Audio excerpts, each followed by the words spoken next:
And I'm hella young. They call me Zombie Ray. What's up, Fight Fam, and welcome to Boxing Bros. This is the podcast, but you're watching on YouTube. If you're listening, thank you for listening to the podcast. I'm Caden. I'm here with my co-hosts. I'll let them introduce themselves. What's going on? This is Trip. This is Jig. And it's the TVE. I'm back, baby. I know I've been gone, but here I am. Yeah, we have Ned back, so you know what that means. And so we're going to dive into the first topic. And the first topic we're going to discuss on Boxing Bros are comments made by Kubrat, Pulev's trainer, promoter, whatever. It says, Kubrat Pulev, co-promoter, threatens legal action against Anthony Joshua if he tries to fight Tyson Fury next instead. Kubrat Pulev's promoter, Ivilo Gogastev, I don't know. I'm just going to call him his co-promoter. His co-promoter has warned Anthony Joshua's team that they will take legal action if their fight does not happen. The Bulgarian IBF mandatory challenger was initially due to challenge AJ on June 20th, but the coronavirus pandemic caused the bout to be pushed back. Joshua and Pulev were first scheduled to meet in 2017, but Pulev missed out due to injury. It is now being targeted for December 12th and appears close to a done deal. However, the co-promoter is still concerned AJ could try to jump straight into a mega fight with Tyson Fury. As things stand, Fury looks headed for a third meeting with Deontay Wilder. However, the American's recent silence has caused speculation that the two Brits could meet sooner than expected. The co-promoter told Press Box PR. That's something that they always contemplated at their Joshua's end. But that door will be closed with a lawsuit if they break our deal and our contract. There are some very good attorneys in England and some very fair courts, so it will come down to whether they want to decide whether they want that or not. I do believe AJ and his promoter will do the right thing and do as they say and finalize the deal. Through blood, sweat, and tears, Kubrat Pulev has earned his position to challenge AJ and will overrule his right. Can they all overrule his rights? That's entirely up to them if they want to try. They should respect the rules of the IBF. That there's a signed agreement. So, fellas, what are your thoughts on Kubrat Pulev's team threatening legal action if they try to skip him to create the mega fight with Anthony Joshua? Oh, Trill Dog Bill. I'm with it. I'm all for it. They got nervous over there. They was hearing all that AJ and Tyson Fury talk over there in Pulev's camp. They got nervous, like, hold on, don't forget about us. And that's a lot of respect because these guys don't want no step aside money. These guys want to fight. They want their chance in the ring with the champ, you know? And they're saying if y'all try to bypass us, we will take legal action. And I feel them. They deserve it. You know what I'm saying? They want all the smoke. They want to fight the champ, you know? And they don't want nothing to happen. They don't want no sucker stuff in between to get involved where they can't make a fight. Like, this has nothing to do with Deontay Wilder. This is about Pulev and AJ. He wants to get it on. I respect it. I'm looking at it from a different angle, man. I'm looking at it like Bob Arum's a sucker, and this is why. To me, and I get it, I understand the strategy. We spoke about this before, where it's like, you know, Bob would rather have control of the belts as opposed to, you know, undisputed. However, bro, do it for the culture, man. You about to die. Like, you're an old man. You're an elder for real. Like, you know what I mean? Before you go, why not just have summers left, man, at least. That's what I'm saying. So it's like, why not say, you know what? Before I pass, I want to see the two best heavyweights fight each other. Make that happen. He could, one phone call, he could be like, yo, Pulev people, yo, fall back and take this additional step aside money like you've been taking the past 3 fights. You know what I mean? Like, I don't understand, like, now out of nowhere, they're like, nah, yo, we going through with this fight.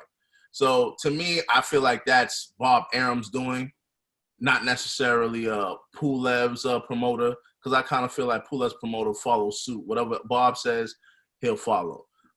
So that's one thing. And then another thing is, you know, this would have been cute, but which we're going to talk about later, you know, it's looking like the Wilder Fury Fury Wilder 3 is about to happen. So, you know, it's looking like AJ's gonna have to fight Pulev regardless. You know what I mean? And then hopefully from there we could get that undisputed that we've been looking for.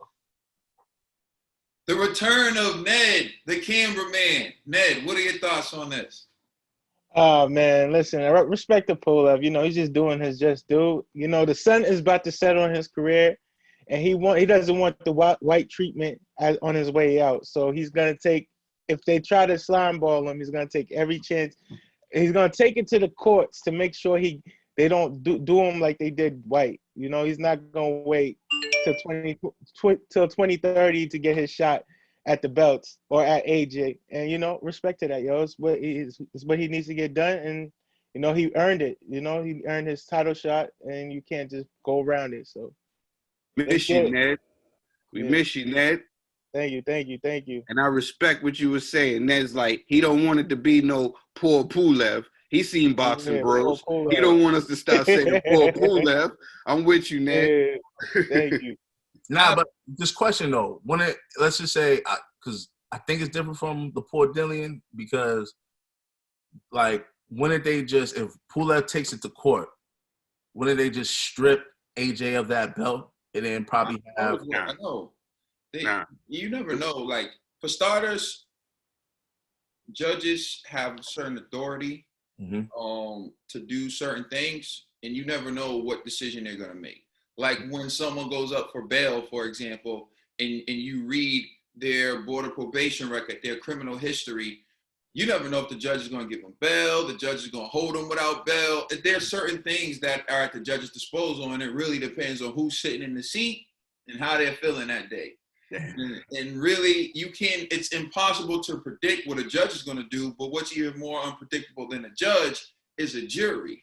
You never know how a jury's going to rule. You never know and so that's why you see a lot of deals being made and a lot of plea agreements, because you can never predict what's going to happen with a jury. And judges, you can get a feel because they tip their hand. You go in front of a judge enough, you know, this judge is pro-defendant, this judge is prosecution. You know, you get a feel for, so you can get more stats on it. But when it comes to a jury, you never know. So that's what people are always afraid. But does, like with boxing decisions, does that go in front of a jury or just a court? A judge.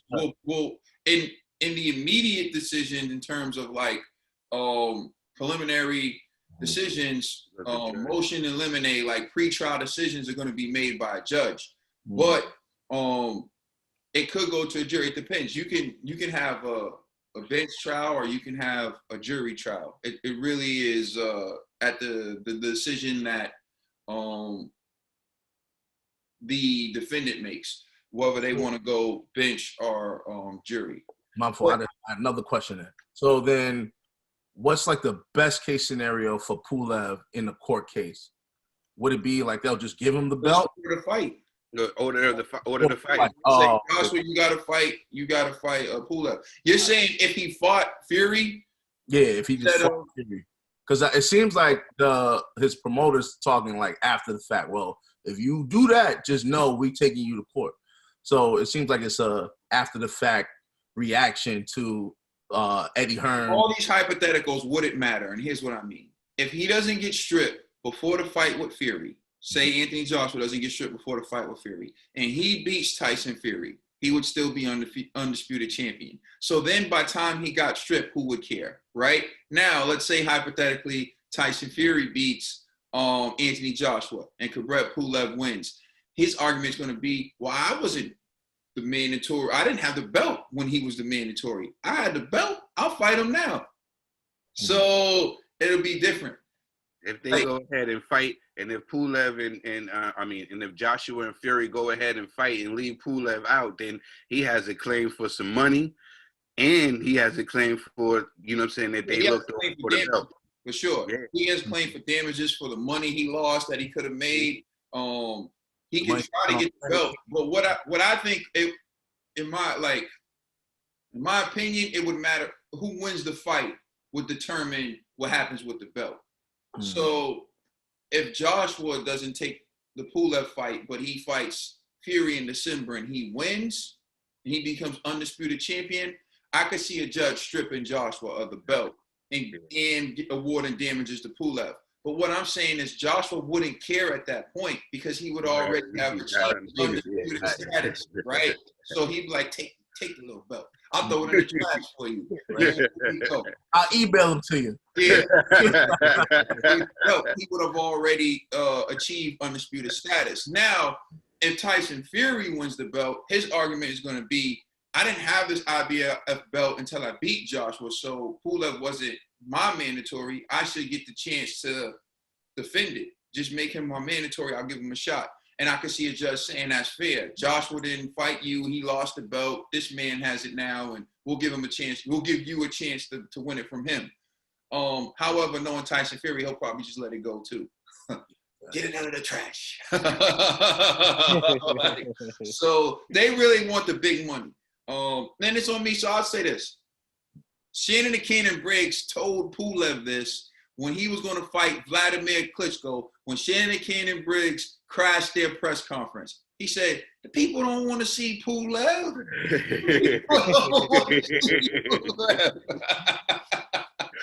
He was right then and he's right now. The people don't want to see Pulev. Hey, man, it's no disrespect to Pulev. Pulev, you the kiss stealing, willing and dealing. Just go kiss stealing, right? And let this fight happen. Nah, but I have mixed feelings about it. One, I kind of like like I said, I think it's like the Super 8 tournament that's set up right now in the heavyweight division. And you got Wilder versus unofficially. Yeah. Unofficially. You got Wilder versus Fury. You got Dillian White versus Povetkin again, right? Anthony Joshua versus Kubrat Pulev, and you got Alexander Usyk versus Derek Ward Chisora. And so no more rematches. Winners just advance, right? That's the way it should be until we get undisputed. So unfortunately, for me, I would love to see Alexander Povetkin just move on, but Dillian has been done wrong, and so people have like this emotional attachment to Dillian. Even Nelson had to apologize to Alexander Povetkin because he called it a lucky punch, but then he was like, upon some reflection, Povetkin set that punch up, and that was skill and that was talent. So I was just so hurt and gutted for Dillian. I was emotionally attached to Dillian that I overlooked Povetkin. So Dillian, you get a second chance to right that wrong, apparently, because he was a voluntary. You didn't, and rightfully so. He was a voluntary. Dillian could have taken an easy fight. He could have taken a punching bag and just held on to his mandatory status. So he does deserve it. So Dillian Povetkin again, and then move on to the next round. But if Joshua skips Pulev to fight Fury, I hope a judge throws that out.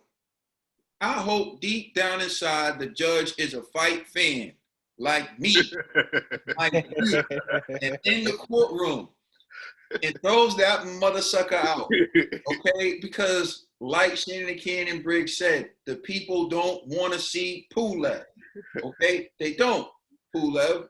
You just, even if you knock Joshua out, Pulev, let's say hypothetically, you knock Joshua out in the first round. Everyone's going to be mad. Everyone's going to be mad. I'm going to be mad. He's going to be mad. Matt's going to be mad. Girl's going to be mad. Your promoter's going to be mad. Everyone's going to be mad. No one really wants to see you beat Joshua. You just don't have the flair. You're on your way out. You beating Joshua just hurts the sport. No one wants to see it. I don't know. Maybe your country wants to see it. Maybe. And even then, I'm sure it's split. They want to see the big fight too. They want to see a mega fight. They don't want to see. Best thing you can do for boxing, if the fight was to happen, would be to take step aside money and let these two brothers get it on. But as G hinted to, there is hope. A key essential figure in Wilder's team has spoken about his interest in taking a third fight. And we're not talking about some third party once removed from his aunt, sister's cousin's mother's sister's father's baby daddy's niece. We're talking about a real essential figure in his camp has come out and voiced Wilder's intention on taking the third fight. And so we're going to speak about that. So the fact that that seems to be like it's going to happen, we got that. So you can take us home with that. Well, please like and subscribe. Check us out on Instagram, Twitter, and Facebook. Well, our Facebook is down right now, but we're going to get that working. So, and check out our podcast on all major streaming services. This is the Boxing Bros. Catch me creeping down the dark street. This is where me and the zombies meet. Guarantee we all gonna eat. It's Zombie Ray again with HD. I'm a zombie in the night, you better run from me. Zombie Ray in the house, you better run, homie. Brought a mask and some gloves with some thugs with me. I came to do damage, you wanna purge with me. Super Saiyan zombie, I be